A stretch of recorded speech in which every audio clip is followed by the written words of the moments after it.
कृष्णाय वासुदेवाय देवकीनंदनाय च नंदगोपकुमाराय गोविंदाय नमो नमः। आप सभी को प्यार भरा जय श्री सीताराम, जय श्री राधे श्याम। बड़े ही सौभाग्य का समय है कि हम लोगों के जीवन में श्री शुक्रताल धाम में श्रीमद् भागवत कथा का दिव्य आयोजन होने जा रहा है, और वो भी श्री राधा माधव परमार्थ ट्रस्ट के तत्वावधान में। तो शुक्रताल धाम दंडी आश्रम में यह कथा संपन्न होगी, जिसका दिनांक 27 दिसंबर 2025 शनिवार से 2 जनवरी 2026 शुक्रवार तक यह आयोजन होगा।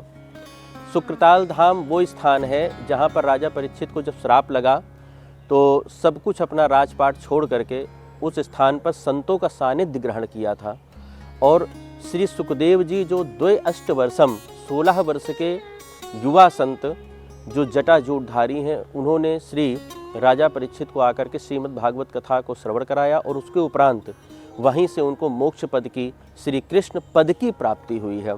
तो आप सबसे एक आग्रह है, अनुरोध है कि यदि अपने मानव जीवन को सफल करना चाहते हैं तो एक बार शुक्रताल धाम में पहुंच करके हम लोग भागवत जी का रसास्वादन अवश्य करें।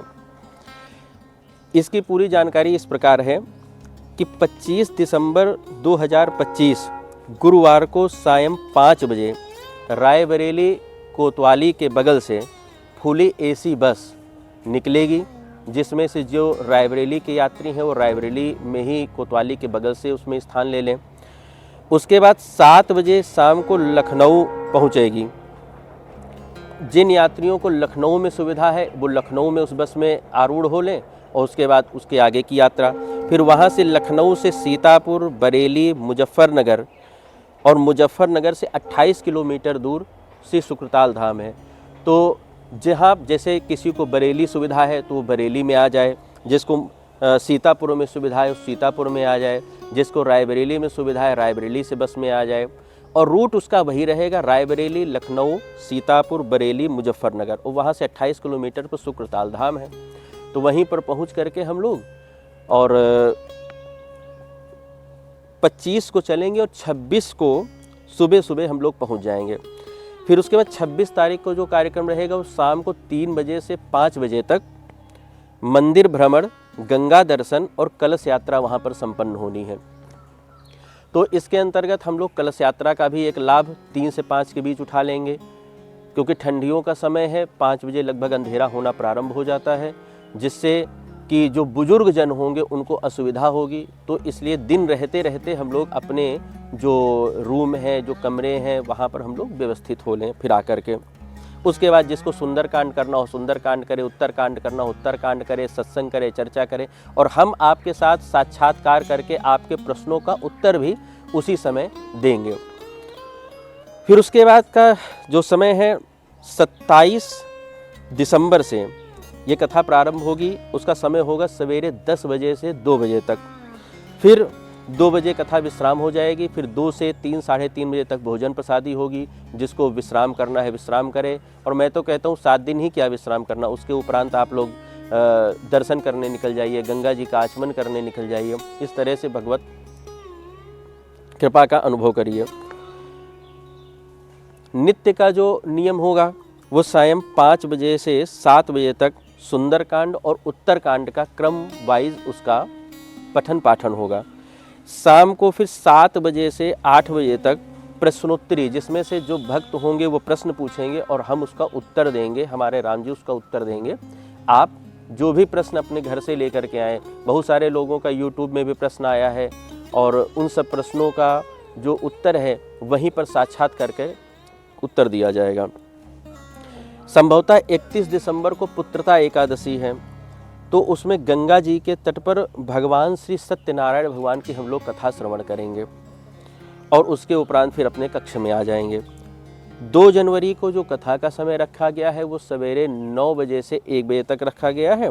उसके बाद हवन करके 3 बजे हम लोग फिर उसी बस में बैठ करके अपने अपने स्थानों को निकल लेंगे। तो 3 जनवरी को हम लोग लखनऊ होते हुए, बरेली होते हुए, सीतापुर होते हुए रायबरेली की तरफ फिर हम लोग पहुंच जाएंगे।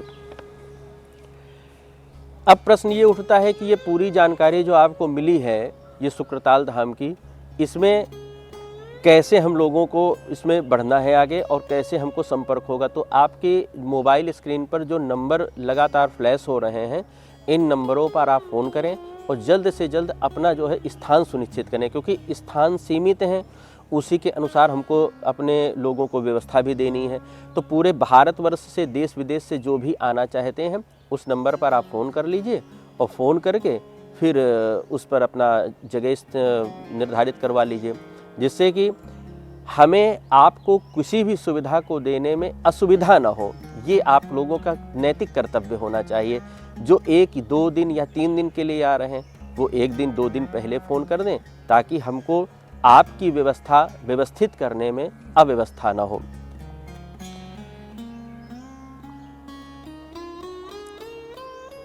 अब प्रश्न ये उठता है कि इन पूरी व्यवस्थाओं की, जिसमें से आना जाना,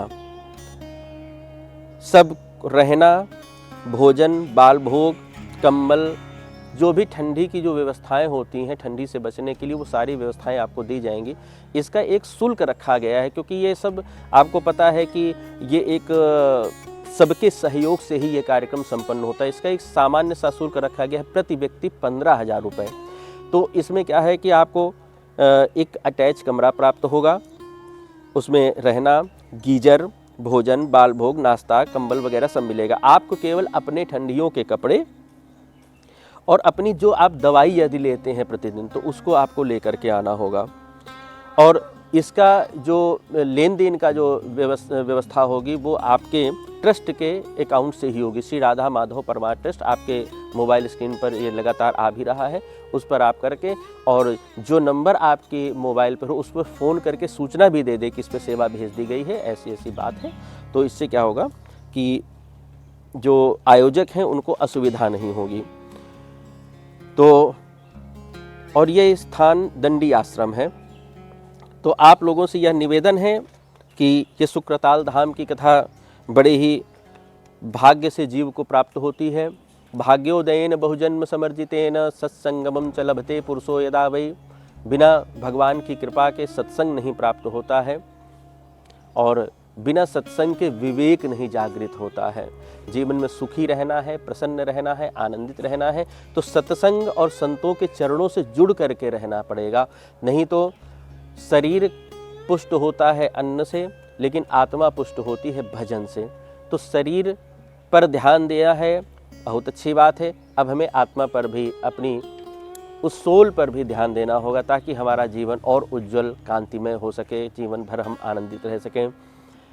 इन्हीं कामनाओं के साथ अपने सभी यूट्यूब, फेसबुक भक्तों को, शिष्यों को प्यार भरा जय श्री राधे श्याम, जय श्री सीताराम। बोले वृंदावन बिहारी लाल की जय हो।